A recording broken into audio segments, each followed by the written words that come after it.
Kama kawaida mpenzi mtazamaji wangu, leo nimeamua tena kuja kivingine. Bwana naomba usipeleke mbele. Hii story iliniuma sana, ilinigusa.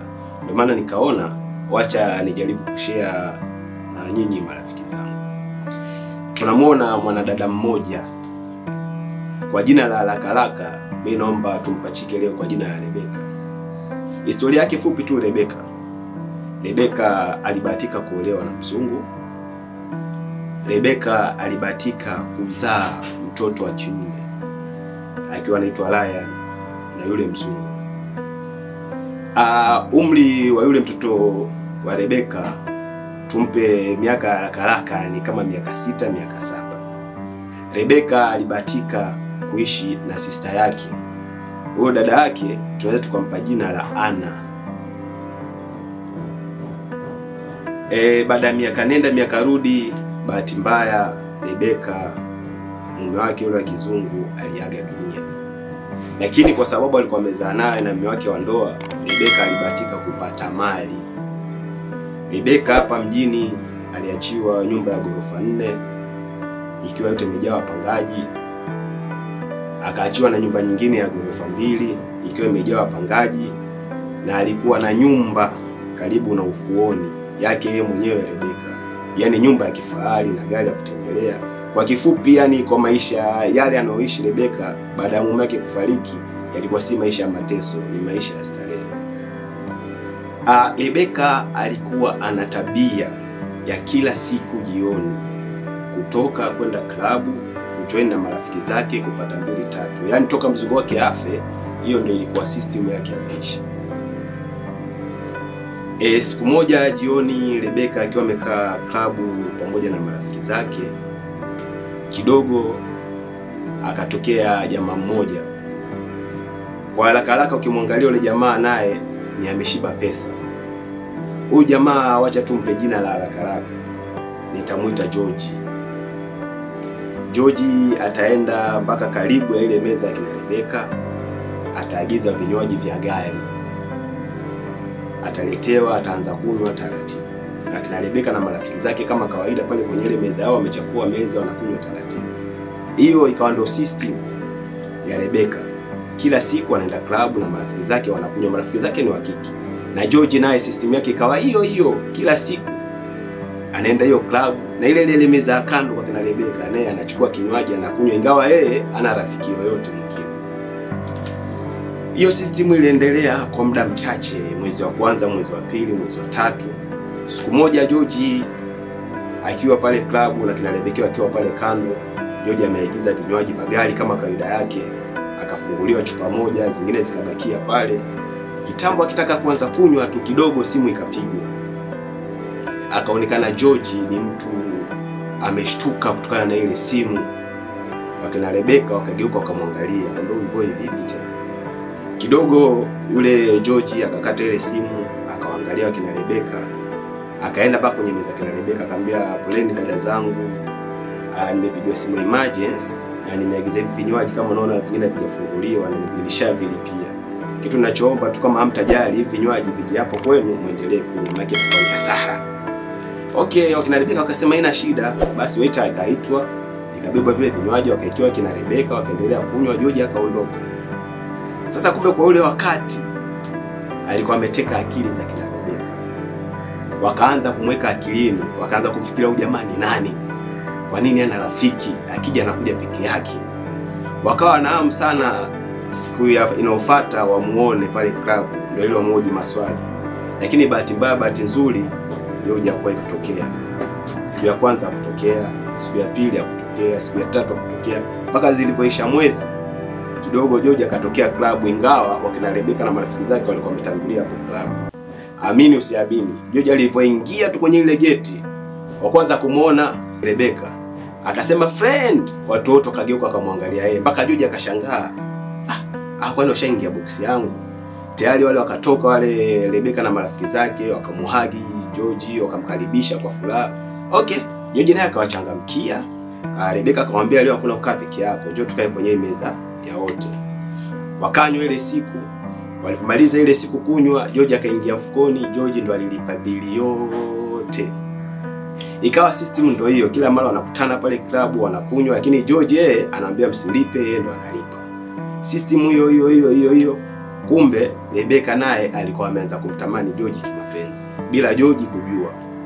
Ingawa kama wakitangulia mapema, Rebecca anaambia rafiki zake au Charlie mimi ndio mind nini na nini, wanaomba basi tutangazie hisia zao. Yaani ikawa hivyo.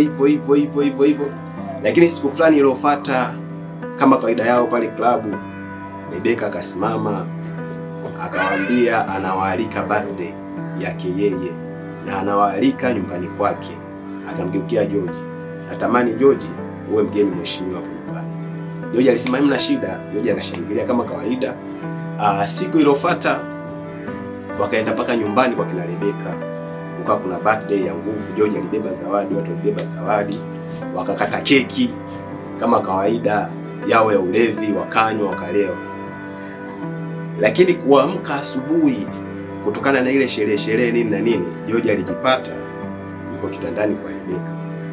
Akigeuka hivi anamwona Rebecca amesimama kando akimwambia George karibu supu, kwa shamwandalia supu. Wacha tufupishe story kidogo. Mapenzi ya Rebecca na George yalianzia hapo. Ingawa George yuko na pesa, lakini Rebecca hajui George anafanya kazi gani. Ikawa si issue hiyo. Basi maisha yalikuwa ya starehe tu kabisa kama mtu na mpenzi wake. Maisha yakaenda mpaka siku moja George akiwa amelala na Rebecca, asubuhi simu ikapigwa. George akashika ile simu akiwa na mshangao, akiwa ameshtuka. Rebecca atamuuliza nini? George atashika kichwa pale kwa kitanda, atamwambia. Rebecca atamsogelea George na kumshika kwa mabega. Atamwambia hani, kuna shida gani tena? Anambia niko na stress. Kuna biashara huwa anafanya lakini imehang. Na inafaa kuyokoa hiyo biashara niwe kama na milioni 2 hivi ndio niokoe biashara. Na mimi kwenye akaunti yangu kwa sasa niko na milioni 1. Kwa hiyo kama utajali unipe milioni 1, tukomboe ile biashara iliyoshikwa. Alafu then ile biashara ya pesa nyingi, okay, hiyo pesa yako ndakurudishia kama utajali. Kwa sababu Rebecca alikuwa amempenda George na akajua huyu ndo atakuwa bwana wa maisha yangu. Akasema haina shida.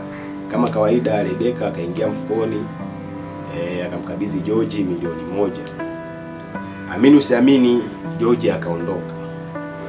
Kesho yake George hakwenda klabu wala hakuja kwa kina Rebecca. Kesho kutwa yake ikabidi Rebecca aanze kueleza rafiki zake, bwana yule Charimi na shangaa alinikopa milioni 1, ABC nini na nini. Wale rafiki zake wakaanza kumpa wasiwasi. Wakamwambia utampa vipi mtu na umekutana naye juzi na hujamwamini, utampa pesa nyingi kama hivyo? Katika harakati ya kuongea Rebecca akaanza kushuku kwamba kama George amemuibia ile pesa. Baada ya mwezi mmoja hivi, kwa sababu Rebecca kila akipiga simu George ashiki, kila akipiga simu ni mteja, Rebecca kama amegive up kabisa na stories za George. Lakini siku moja tu asubuhi simu ya Rebecca ikaita. Kuangalia hivi akaona ni George. Alivyoshika tu akiwa na hasira, George akamwambia, baby, usiongee mambo mengi sana. Hebu angalia kwa akaunti yako. Nimekuingizia pesa. Nimekuingizia milioni 1.5. Nilikuwa nimeshikika kidogo kikazi na huko nilipokuepo ni kwa siruhusiwi mawasiliano yote ya simu. Kwa hiyo milioni 1 ni ile ulikuwa umenikopesha, alafu hiyo 500,000 itasaidia hapo nyumbani kwa matumizi madogo. Kitambo mimi nikijipanga nije. Rebecca akasikia raha sana. Akamuuliza kwani sasa uko wapi? Akamwambia ni story ndefu lakini nikija tutaongea mke wangu. Okay. Kama kawaida Rebecca akaenda klabu na marafiki zake akaelezea hiyo story. Watu wakashangaa, walizidhania kwamba George ni conman, kumbe si conman nini na nini. Lakini siku moja wakiwa klabu Rebecca na marafiki zake wakiwa wanakunywa kidogo, wakaingia wanajeshi 3 wakiwa wamevaa compact, yani wamevaa full jeans, moja kwa moja mpaka kwenye meza ya Rebecca. kuuliza Rebeka ni nani kwenye hii meza. Wale marafiki zake wote wakashtuka, wakageuka wakamwangalia. Rebeka akiwa ameshtuka, Rebeka akasema mimi ndio Rebeka. Akamwambia okay, tunafaa twende sasa hivi. Kuna nini? Utaenda kujulia huko. Basi Rebeka akashika huku na wanajeshi wawili na mmoja akiwa nyuma, wakatoka naye nje. Kutoka naye nje tu wakakutana na Prado ya white. Kidogo kuna mwanajeshi mmoja kwenye ile Prado ya white atafungua mlango. Kufungua mlango atakayetokea ni George, huku mkononi ameshika pete. Atapiga magoti, atamvalisha pete ya uchumba. Bwana Rebeka kuamini, atapiga nduru kama mwendazimu hapo. Magari yatasimama, wote watawaangalia wao. Kidogo Rebeka na George wataingia klabu, wale wanajeshi wataondoka. Kumbe sio wanajeshi, jamaa tu wamevaa nguo wamewalipa. Wataenda klabu, watapiga sheshe. Atachukua mic George kama kawaida yake ya kujiproud yani. Atasema mimi leo nimetangaza uchumba rasmi kwamba mimi nitamuoa Rebeka na nimemvalisha pete ya uchumba. Klabu yote happy. Wote klabu wakashangilia, na kiukweli ile siku walikuwa watu pale klabu walienjoy kwa sababu ile bili yote George ndo alisimamia. Okay, walipofika nyumbani asubuhi, George akaamka kitandani, akamfuata Rebeka akiwa jikoni anapika. Baby, leo tunaenda nyumbani kwetu Kisumu kujulisha wazazi. Bwana George alifanikiwa kwenda Rebeka na familia yake mpaka kijijini kwa kina George Kisumu. George alipokelewa pale kijijini kwao. Kulikuwa kuna babake George na ndugu zake, ingawa mamake George hakuwa kwa hiyo family. Rebeka kidogo aliuliza, kwani mama yuko wapi? George akamwambia ni story ndefu tu, nitakuelezea mke wangu, sababu tuko pamoja, lakini kama unavyoona huyu baba yangu na hawa ndugu zangu. Bwana Rebeka akafanywa mila zote za Kijaruo kukaribishwa, kwamba karibu nyumbani. Kama kawaida asubuhi George akamwambia Rebeka, hebu fungua ule mkoba bana. Rebeka kufungua mkoba, ataona passport. Rebeka atashangilia sana. Alafu atamwambia sasa hii aturudi tena kwetu. Sasa hii tunaenda visiwa vya Komoro kwenda kula upepo wa pwani. Bwana Rebeka akasema huyu ndo mume. Alienjoy sana Rebeka ile siku. Kama kawaida wakaenda visiwa vya Komoro, wakakodisha hoteli fulani, wakawa wanaishi kwa hiyo hoteli. Kama kawaida jioni Rebeka na George wakaenda zao klabu. Wakiwa klabu kidogo George atasikia anaitwa. Kugeuka nyuma ataona jamaa mwingine wa kizungu. Atamfuata George, watasalimiana, wataagiana, yani kwa haraka haraka ni kama marafiki sana lakini walopezana. George atamuita Rebeka, atamtambulisha kwa yule mzungu. Atamwambia yule mzungu, huyu anaitwa Rebeka, ni rafiki yangu. Na George atamtambulisha tena yule mzungu, atamwambia Rebeka, huyu ni rafiki yangu anaitwa mtu fulani. Rebeka atasema nimefurahi kuona shemeji. Yule mzungu ataingia kwa mfuko, atapeana business card, atampa George na kumwambia kabla hujarudi Kenya inafaa tutafutane kwa sababu kuna biashara nataka kukujulisha. Kama kawaida kesho yake asubuhi wakaenda ofisini kwa yule mzungu. Kufika pale kwa ofisi ya yule mzungu, rafiki yake George, mzungu akasema, George, afadhali nilipokuona unaweza kunisaidia kitu, mimi niko na shida. Nimeishi kwa miaka mingi sana hapo Komoro, na kama ile klabu iliyokuwa jana, ile klabu ni yangu, pamoja nyuma kuna hoteli. Na ile klabu nimeamua kuuza pamoja na ile hoteli. Sasa kama unaweza kunisaidia kutafuta mtu tufanye hiyo biashara. Bwana Rebeka na George wakaangaliana usoni. Wakaona hii ndio deal. Akabidi George amwambie mzungu, tupe dakika moja tu tujadiliane na wife. Rebeka na George wakatoka nje wakajadiliana, wakasemaje kuhusu biashara. Rebeka akapiana mawazo, akasema inafaa tununue. Watu muulize ile pesa anauza kama tunaweza tununua. Kurudi pale ndani kwenye ile meeting, yule mzungu akataka pesa fulani ya kuuza ile mali. Kuangalia George kwenye akaunti yake, ile pesa ilikuwa kama nusu, kwa ile pesa haitoshi. Wakajiliana tena na mke wake Rebeka, tutafanyaje? Na mzungu amesema hataki pesa nusu. Basi Rebeka akasema hakuna shida, si unajua mimi niko na nyumba Kenya, twende tukaziuze zile nyumba, tuongezee, tunajua tukiuza zile nyumba 2, tukiuza gari tutaongezea. Basi naona hiyo pesa itatosha lotaja, sio umesema kuna kina fulani kwa benki turudi zetu Kenya tuuze, afu turudi zetu Komoro, tuje kuishi maisha mapya huko Komoro visiwani. Akashangilia. Joji akamwambia basi ndo maana nakupenda sana mke wangu, yani Mungu amenipa mwanamke mwenye maendeleo.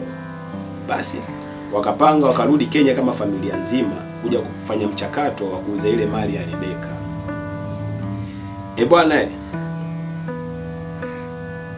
Joji ndio alotafuta madalali wa kuuza zile nyumba 3 na gari za Rebeka.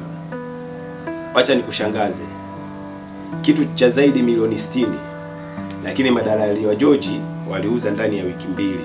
Ikawa ghorofa zote 2 na nyumba ile wanaoishi na gari zimeuzika. Kiasi kwamba hata ile nyumba wanaoishi walikuwa wapewa mwezi mmoja wajipange waondoke, lakini ikawashauzwa tayari. Yani waliuza kila kitu pale ndani. Yani wakataka kubeba bagi tu na nguo kidogo ndio waondoke. Wakiwa wanajipanga na safari, Rebeka na Joji wakakodisha Uber, wakaenda supermarket fulani hapa mjini kwenda kufanya shopping kidogo ndio waende zao Komoro.